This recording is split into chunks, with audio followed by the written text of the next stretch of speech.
Pemirsa, kecewa pembayaran ganti rugi belum tuntas, belasan warga pemilik lahan mengancam akan menduduki kembali lahan mereka yang telah dibangun Bendungan Kuil Kawangkoan.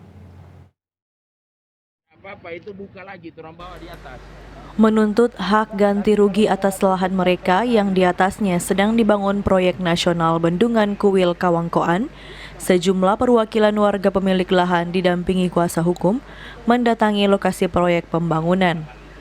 Warga menuntut penjelasan pelaksana proyek terkait ganti rugi 14 pemilik lahan dengan total luas sekitar 20 hektar yang terkatung-katung selama 5 tahun, namun hingga kini belum terbayarkan. Para pemilik lahan ini mengklaim sudah mengantongi putusan pengadilan sebagai pemilik lahan sah, sehingga tinggal menunggu proses pencairan ganti rugi.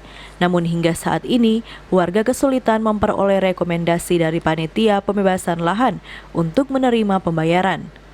Warga pun mengancam akan menduduki kembali lahan mereka jika dalam beberapa hari ke depan tidak ada kejelasan proses ganti rugi. Bulan Desember tahun kemarin itu, orang pernah dipanggil bahwa hakim bilang itu uang sudah dititip pengadilan, ya, konsinyasi. Tapi kenapa sekarang sudah diputuskan kok belum ada realisasi? Ternyata kuasa hukum dari kami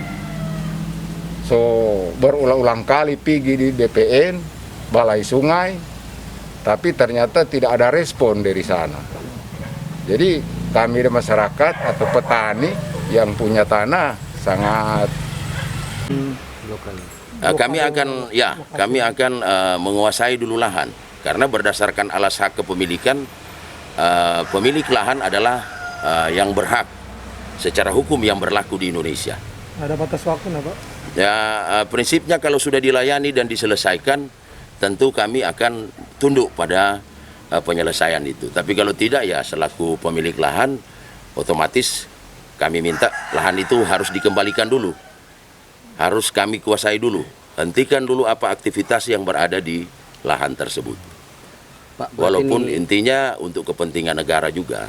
Yang 14 warga ini yang mengeluh ini Hingga kini para pemilik lahan masih menunggu itikat baik dari pihak yang terkait untuk sesegera mungkin membayar ganti rugi, sembari mengaku tetap mendukung proyek ini untuk kepentingan masyarakat banyak.